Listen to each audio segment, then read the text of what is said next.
जय श्री राम दोस्तों। आप सब कैसे हो? उम्मीद करती हूँ मस्त होंगे। मैं प्रिया राज पुरोहित स्वागत करती हूँ मेरे यूट्यूब चैनल परी की डायरी में। आज मैं सुनाऊंगी आपको रामायण कथा का भाग 42। विभीषण को रावण द्वारा देश निकाला देना और विभीषण का श्री रामचंद्र जी की शरण में आना। कथा शुरू करने से पहले आप सबसे एक छोटी सी रिक्वेस्ट है, मेरे YouTube चैनल पर पहली बार आए हैं तो चैनल को सब्सक्राइब करें, लाइक करें, शेयर करें और कमेंट में जय श्री राम जरूर लिखें। आइए कथा शुरू करते हैं। विभीषण का निष्कासन। दूसरे दिन महान मेघ गर्जनों की समान पैदा करने वाली मणियों से अलंकृत चारों घोड़ों से युक्त स्वर्ण रथ पर आरूढ़ हो अपने सभा भवन की ओर चला। भांति भांति के अस्त्र शस्त्रों से सुसज्जित राक्षस सैनिक उसके आगे पीछे उसकी जय जयकार करते हुए चले। मार्ग से लोग शंखों और नगाड़ों के तुमुल नाद से संपूर्ण वातावरण को गुंजायमान कर रहे थे। सड़कों पर सहस्त्रों नागरिक खड़े होकर उसका अभिवादन कर रहे थे, जिससे उसका मस्तक गर्व से उन्नत हो रहा था। इस समय वह अपनी वैभव की तुलना देवराज इंद्र से कर रहा था। सभा भवन में पहुंचकर वह अपने मणिमय स्वर्ण सिंहासन पर जाकर बैठ गया। उसके सिंहासनासीन होने पर अन्य दरबारियों एवं मंत्रियों ने भी अपने अपने आसन ग्रहण किए। शत्रु विजयी रावण ने उस संपूर्ण सभा की ओर दृष्टिपात करके कहा, सभासदों, मैं दंडकारण्य से राम की प्रिय रानी जनक दुलारी सीता को हर लाया हूँ, किंतु वह मेरी शैया पर आरूढ़ होना नहीं चाहती है। मेरी दृष्टि में तीनों लोकों के भीतर सीता के समान सुंदरी अन्य कोई स्त्री नहीं है। उसे देखने के बाद मेरा मन मेरे वश में नहीं रह गया है, काम में मुझे अधीन कर लिया है। कामातुर रावण का ये प्रलाप सुनकर कुंभकर्ण ने क्रोधित होकर कहा, महाराज, तुमने जो ये छल पूर्वक छिपकर पर स्त्री हरण का कार्य किया है, यह तुम्हारे लिए बहुत अनुचित है। इस पाप कर्म को करने से पहले आपको हमसे परामर्श कर लेना चाहिए था। यद्यपि तुमने अनुचित कर्म किया है, तथापि तुम्हारे शत्रुओं का संहार करूंगा। कुंभकर्ण के वचन सुनकर रावण को क्रोधित होते देख महापार्षद ने हाथ जोड़कर कहा, शत्रुसूदन महाराज, आप तो स्वयं ही ईश्वर हैं। आप विदेह कुमारी सीता के साथ उसकी इच्छा की परवाह न कर रमण कीजिए। आपके जो भी शत्रु आएंगे उन्हें हम लोग अपने शस्त्रों के प्रताप से जीत लेंगे। महापार्षद के ऐसा कहने पर लंकाधिपति रावण उसकी प्रशंसा करते हुए कहा, महापार्षद, पूर्व काल में मैंने एक बार आकाश में अग्नि पुष्प के समान प्रकाशित हुई पुष्पिकस्थला नामक की अप्सरा से बलात् संभोग किया था। मेरे इस कृत्य से अप्रसन्न होकर मुझे श्राप दिया था कि आज के बाद यदि किसी दूसरी नारी के साथ बलपूर्वक समागम करेगा तो तेरे मस्तक के 6 टुकड़े हो जाएंगे। उस श्राप से भयभीत होने के कारण मैं विदेह कुमारी से बलात् समागम नहीं कर सकता। फिर अपने शूरवीर सेना नायकों एवं मंत्रियों को संबोधित करते हुए वह बोला, हे बुद्धिमान और वीर सभासदों, आज हम लोगों को अपने भावी कार्यक्रम पर विचार करना है। राम सुग्रीव की वानर सेना लेकर समुद्र के उस पार आ पहुंचा है। हमें उसके साथ किसी नीति का अनुसरण करना है। इसके विषय में तुम लोग सोच विचार कर अपनी सम्मति दो, क्योंकि तुम सभी बुद्धिमान, नीति निपुण और अनुभवी हो। रावण की बात सुनकर लगभग सभी राक्षसों ने उत्साहित होकर उस वानर सेना से युद्ध करने का परामर्श दिया। उनका मत था कि हमारे अपार बल के आगे ये छोटे छोटे वानर ठहर नहीं सके। प्रत्येक दशा में विजय हमारी होगी। अन्य सभी राक्षसों के सम्मति दे चुकने पर विभीषण ने खड़े होकर कहा, हे तात, सीता का जो अपहरण आपने किया है वह अत्यंत अनुचित है। सीता वास्तव में एक विषैले नागिन है जो आपके गले में आकर लिपट गई है। उसके उन्नत उरोज भयंकर फन है, उनका चिंतन मारक विष है और उसकी मुस्कान तीक्ष्ण दाढ़ें हैं। उसकी पांचों अंगुलियां उसके 5 सिर हैं और ये आपके प्राणों को अपना निशाना बनाकर बैठी है।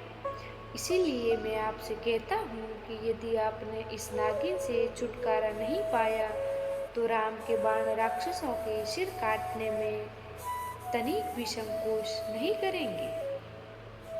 इसीलिए सबका कल्याण इसी में है कि सीता को तत्काल लौटाकर राम से संधि कर लीजिए। विभीषण के वचन सुनकर परस्त ने कहा, विभीषण, यम ने युद्ध में देवताओं, राक्षसों तथा दानवों को पराजित किया है, फिर एक साधारण मानव से भयभीत होने की क्या आवश्यकता है?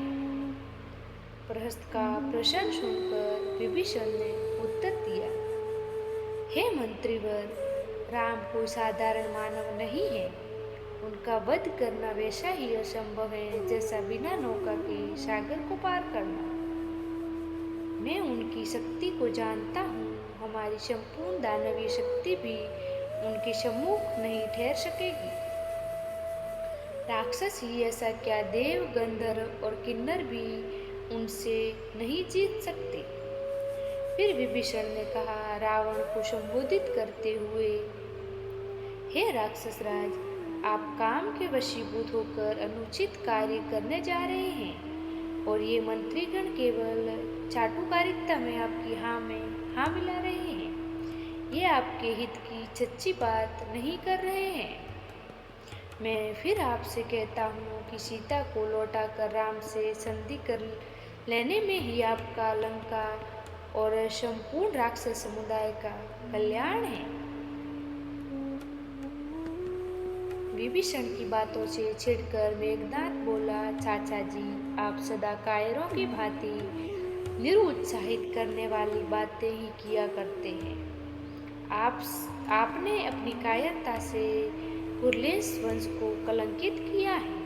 क्षमा करें, इस कुल में आज तक ऐसा कोई वीर और निर्भीक व्यक्ति ने जन्म नहीं लिया।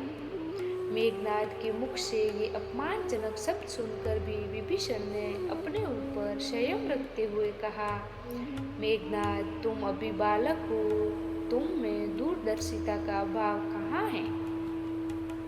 इसीलिए तुम ऐसी बात कर रहे हो। मैं फिर कहता हूँ कि राघव से क्षमा मांगकर सीता को लौटाने में ही हमारा कल्याण है। विभीषण को बार बार सीता को लौटाने की बात करते देख रावण ने क्रुद्ध होकर कहा, बुद्धिमान लोगों ने ठीक ही कहा है कि चाहे शत्रु के साथ निवास करें, शरभ के साथ रहें, परंतु शत्रु का हित चाहने वाले मित्र के साथ कदापि न रहें। ऐसे लोग मित्र के वेश में घोर शत्रु होते हैं। विभीषण, तुम हमारे सबसे बड़े शत्रु हो जो राम की सराहना करके हमारा मनोबल गिराने का प्रयत्न करते हो। मैं जानता हूँ कि तुम मुख से मेरे हित की बात करते हो, परंतु हृदय से मेरे ऐश्वर्य, वैभव तथा लोकप्रियता से ईर्ष्या करते हो। यदि तुम मेरे भाई न होते तो सबसे पहले मैं तुम्हारा वध करता। यदि वध न करता तो भी कम से कम तुम्हारी जीभ अवश्य खींच लेता। मेरे सामने से दूर हो जाओ देशद्रोही, और फिर अपना मुख मुझे कभी मत दिखाना। रावण से अपमानित होकर विभीषण उठ खड़ा हुआ और बोला, मैं समझ गया हूँ तुम्हारे सिर पर काल मंडरा रहा है, इसीलिए तुम मित्र और शत्रु में भेद नहीं कर सकते। मैं जानता हूँ, फिर तुम्हें मुख नहीं दिखलाऊंगा। इतना कहकर विभीषण वहां से चल दिया। विभीषण का श्री राम की शरण में आना। रावण से अपमानित होकर विभीषण अपने 4 भयंकर तथा पराक्रमी अनुचरों के साथ आकाश मार्ग से 2 ही घड़ी में उस स्थान पर आ गए जहाँ लक्ष्मण सहित श्री राम विराजमान थे। बुद्धिमान महापुरुष विभीषण ने आकाश से ही स्थिर रहकर सुग्रीव तथा अन्य वानरों की ओर देखते हुए उच्च स्वर से कहा, हे वानर राज, मैं लंका के राजा रावण का छोटा भाई विभीषण हूँ। मैं रावण के उस कुकृत्य से सहमत नहीं हूँ जो उसने सीता जी का हरण करके किया है। मैंने उसे सीता जी को लौटाने के लिए अनेक प्रकार से समझाया, परंतु उसने मेरी बात न मानकर मेरा अपमान किया और मुझे लंका से निष्कासित कर दिया। इसीलिए अब मैं यहाँ श्री रामचंद्र जी की शरण में आया हूँ। आप उन्हें मेरे आगमन की सूचना भिजवा दो। विभीषण की बात सुनकर सुग्रीव ने रामचंद्र जी के पास जाकर कहा, हे राघव, रावण का छोटा भाई विभीषण अपने 4 मंत्रियों सहित आपके दर्शन करना चाहता है। यदि आपकी अनुमति हो तो उसे यहाँ उपस्थित करूं, किंतु मेरा विचार है कि हमें शत्रु पर सोच समझकर ही विश्वास करना चाहिए। एक तो राक्षस वैसे ही क्रूर, कपटी और मायावी होते हैं, फिर ये तो रावण का सहोदर भाई ही है। ऐसी दशा में तो वह बिल्कुल भी विश्वसनीय नहीं है, किंतु आप हमसे अधिक बुद्धिमान हैं। जैसी आपकी आज्ञा होगी वैसा ही करूँगा। सुग्रीव के तर्क सुनकर रामचंद्र जी बोले, हे वानरराज, आपकी बात सर्वथा युक्ति संगत और हमारे हित में है, परंतु नीतिज्ञ लोगों के राजाओं के 2 शत्रु बताए हैं। एक तो उनके कुल के मनुष्य और दूसरे उनके राज्य के सीमावर्ती क्षेत्रों पर शासन करने वाले अर्थात पड़ोसी शासक। ये दोनों उस समय किसी राज्य पर आक्रमण करते हैं जब राजा किसी व्यसन अथवा विपत्ति में फंसा हुआ होता है। विभीषण अपने भाई को विपत्ति में पड़ा देखकर हमारे पास आया है। वह हमारे कुल का नहीं है, हमारे विनाश से उसे कोई लाभ नहीं होगा। इसके विपरीत यदि हमारे हाथों से रावण मारा जाएगा तो वह लंका का राजा बन सकता है। इसीलिए यदि वह हमारी शरण में आया है तो हमें उसे स्वीकार कर लेना ही चाहिए। कर्णव ऋषि के पुत्र परम ऋषि कंडू ने कहा कि यदि दीन होकर शत्रु भी शरण आए तो उसे शरण देनी चाहिए। ऐसे शरणागत की रक्षा न करने से महान पाप लगता है। इसीलिए शरण आए विभीषण को अभय प्रदान करना ही चाहिए। उचित यही है कि उसे अपनी शरण में आने दो, अतः तुम उसे मेरे पास ले आओ। जब सुग्रीव विभीषण को लेकर राम के पास आया तो उसने दोनों हाथ जोड़कर कहा, हे धर्मात्मा, मैं लंकापति रावण का छोटा भाई विभीषण हूँ। ये जानकर मैं आपकी शरण में आया हूँ कि आप शरणागत हैं, इसीलिए आप मुझे शरणागत का उद्धार कीजिए। विभीषण के दीन वचन सुनकर श्री रामचंद्र जी ने उसे गले से लगाते हुए कहा, हे विभीषण, मैंने तुम्हें स्वीकार किया, अब तुम्हें मुझे राक्षसों का बलाबल बताओ। श्री रामचंद्र का प्रश्न सुनकर विभीषण बोला, हे दशरथ नंदन, ब्रह्मा से वर पाकर दशमुख रावण देव दानव नाग किन्नर आदि सभी से अवध्य हो गया है। उसका छोटा भाई कुंभकर्ण जो मुझसे बड़ा है वह भी अद्भुत पराक्रमी शूरवीर तथा तेजस्वी है। उसके सेनापति का नाम प्रहस्त है, जिसके अपने शौर्य का प्रदर्शन करते हुए कैलाश पर्वत पर दुर्धर्मयी मणिभद्र को पराजित किया था। रावण के पुत्र मेघनाद ने तो इंद्र को परास्त करके इंद्रजीत की उपाधि अर्जित की है।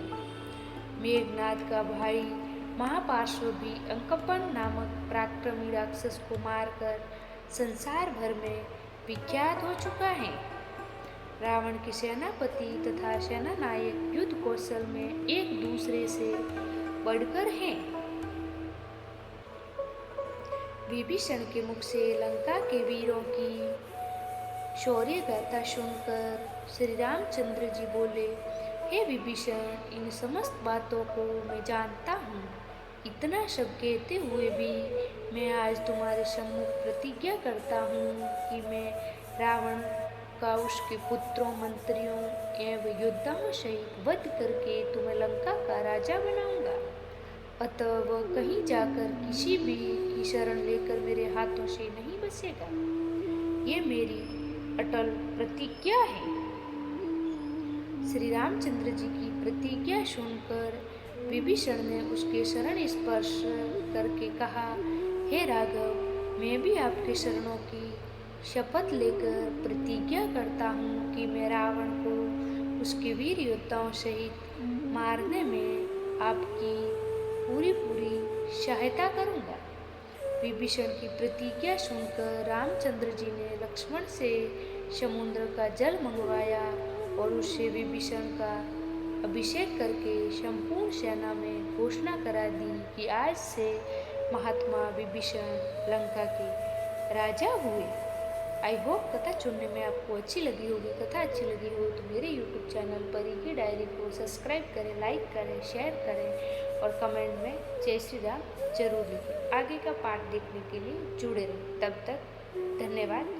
जय श्री राम।